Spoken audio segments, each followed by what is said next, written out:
अस्सलाम वालेकुम। आज हम CCP 3.1 चैप्टर 14 के पेज 9 में सब मेर्ज आर्क वेल्डिंग प्रोसेस के जो कंज्यूमेबल हैं उस पर डिस्कस करेंगे। उससे पहले हमने TIG welding process, MMA welding process और इस तरह वेल्डिंग प्रोसेस पे हमने डिस्कस की है। तो अभी हम सब मेर्ज आर्क वेल्डिंग प्रोसेस में जो कंज्यूमेबल है उसके उस पर डिस्कस करेंगे। यहाँ से अभी हम इसको स्टार्ट करते हैं। Consumables for the sub मेर्ज arc welding, यहाँ तक। Consumable for the submerge arc SAW, इसको जो है वो इसका फुल फॉर्म है सबमर्ज आर्क वेल्डिंग। तो consist of an electrodes wire and fluxes. तो सबमर्ज आर्क वेल्डिंग प्रोसेस के जो कंज्यूमेबल है उसमें वायर और फ्लक्स शामिल हैं। Electrodes wire are normally of high quality, and for the welding, carbon manganese steels are generally graded on their increasing carbon and manganese content level of deoxidation। यहाँ तक इसको देखते हैं।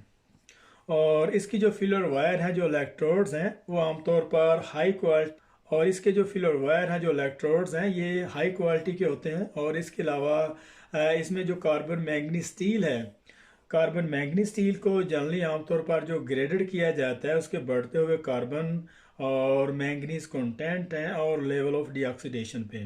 कार्बन मैंगनीज स्टील के जो filler wire है उनको grade किया जाता है उस पर कार्बन मैंगनीज और इसके जो लेवल ऑफ डीऑक्सीडेशन के लिहाज से उसको जो है वो नंबरिंग दी जाती है। Electrodes wire for the welding. Other alloy steels are generally graded by the chemical composition in a table in a similar way to MIG and TIG electrodes wire। यहाँ तक इसको देखते हैं। और इसके अलावा इसके जो दूसरे अलाय हैं और उसकी जो chemical composition same as a TIG और मिग वेल्डिंग प्रोसेस की जिस तरीके से उसको जो है वो नंबरिंग दी जाती है। और इसके अलावा जो दूसरे अलाय की जो फिलर वायर हैं और उसकी जो केमिकल कंपोजिशन है वो सिमिलर, जो टिग है, मिग है, उसकी फिलर वायर को जो ग्रेडिंग की सेम उसी मेथड पे इसको ग्रेड किया जाता है। Fluxes for the submerged arc welding are graded by their manufacturers and compositions। और सबमर्ज आर्क वेल्डिंग प्रोसेस के जो फ्लक्सेस हैं उनको ग्रेड किया जाता है उसकी मैन्युफैक्चरिंग और कंपोजिशन पे। जो कार्बन मैंगनीज स्टील है उसकी फिलर वायर को ग्रेड किया जाता है कार्बन मैंगनीज लेवल और लेवल ऑफ डीऑक्सीडेशन पे।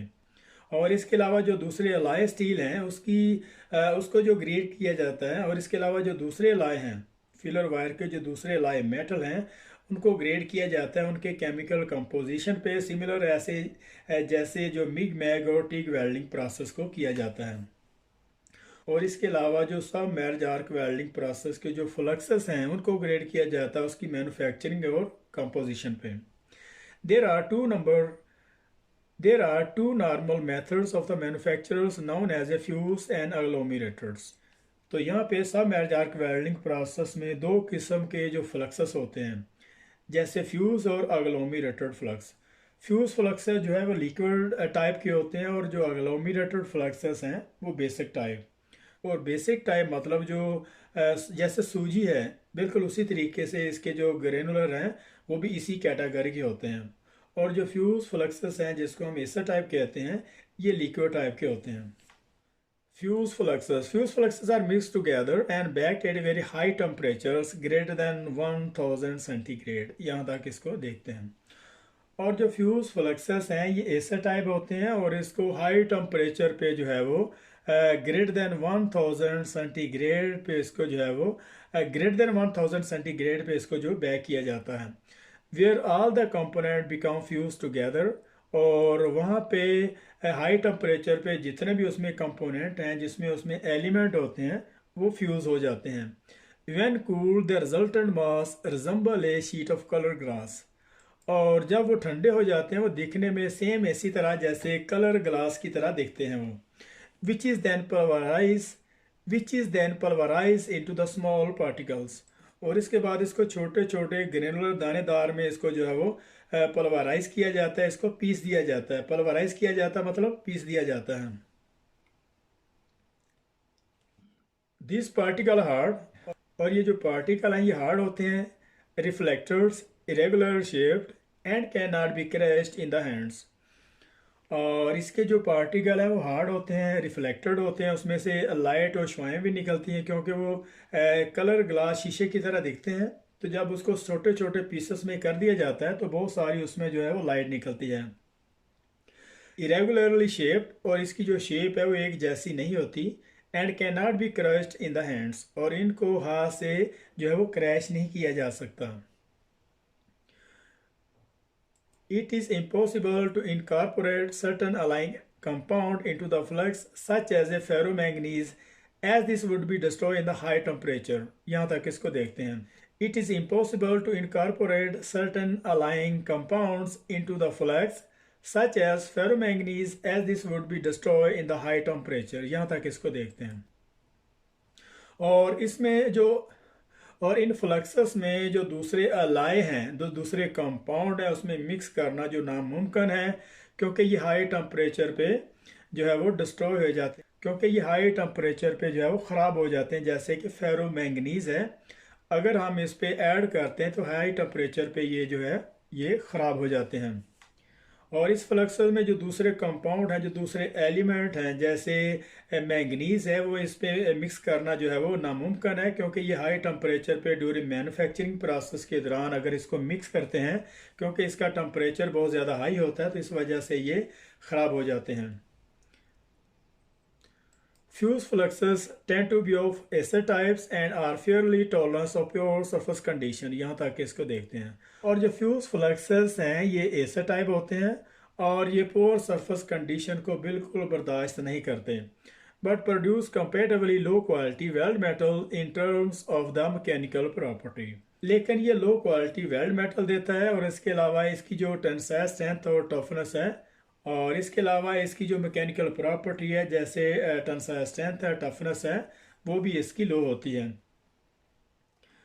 They are easy to use and produce a good weld culture with an easily They are easy to use and produce a good weld culture with an easily detachable slag। यहाँ तक इसको देखते हैं। और इसको आसानी से जो है वो यूज़ किया जाता है, आसानी से इसको इस्तेमाल करते हैं। और इसके अलावा इसकी जो वेल्ड मेटल की जो काउंचर है, इसकी जो शेप है वो अच्छी है, और इसके जो स्लैग हैं उसको वेल्ड मेटल से रिमूव करना डिफ़िकल्ट है।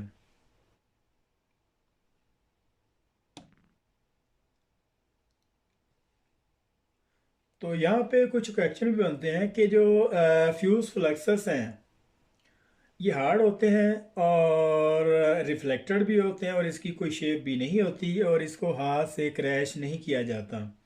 और इसमें दूसरे किस्म के जो अलाई हैं, जैसे फेरोमैंगनीज है या इस तरह दूसरे जो एलिमेंट हैं, इसको इसमें इस फ्लक्सस में ऐड नहीं कर सकते, क्योंकि ये हाई टेम्परेचर पे डिस्ट्रॉय हो जाते हैं। और ये फ्यूज फ्लक्स जो है वो इससे टाइप होते हैं, और इसकी जो वेल्ड मेटल की जो क्वालिटी है, जो मैकेनिकल प्रॉपर्टी है, जैसे टफनेस और स्ट्रेंथ है, वो भी लो होती है, और इसको आसानी से यूज़ किया जा सकता है। और इसका जो वेल्ड मेटल का जो काउंचर है, इसका जो फीचर है वो दिखने में अच्छा लगता है, और इसका जो स्लैग है उसको वेल्ड मेटल से रिमूव करना डिफ़िकल्ट है। और इसके अलावा कुछ क्वेश्चन यहाँ पे जो फ्यूज फ्लक्सस है उसका जो कितने टेम्परेचर पे उसको बेक किया जाता है, तो स्मॉलर देन 1000, ग्रेटर देन 20,000, या फिर स्मॉलर देन, तो इस तरह से वहाँ पे उसका जो आंसर होगा वो ग्रेटर देन 1000 सेंटीग्रेड पे फ्यूज फ्लक्सस को बेक किया जाता है। और ये दिखने में कैसे लगते हैं, ये शीट ऑफ कलर ग्रास की तरह लगते हैं, और फिर इसको जो है वो स्मॉल स्मॉल पार्टिकल दानेदार में इसको जो है वो पीस दिया जाता है, इनको पल्वराइज कर दिया जाता है। और जो कार्बन मैंगनीज स्टील की जो फिलर वायर है, उनको किस चीज़ पे ग्रेडेड की जाती है, किस चीज़ पे नंबरिंग दी जाती है, तो इसका जो कार्बन कंटेंट है मैंगनीज है, और लेवल ऑफ डीऑक्सीडेशन पे। तो इसके अलावा जो अलाई मेटल है, कार्बन मैंगनीज स्टील की वायर है, और जो दूसरे अलाई मेटल हैं उसमें उसकी जो फिलर वायर को जो ग्रेड किया जाता है वो सिमिलर ऐसे जैसे मिग और टिग वेल्डिंग की जो वायर है उसको ग्रेडिंग की जाती है।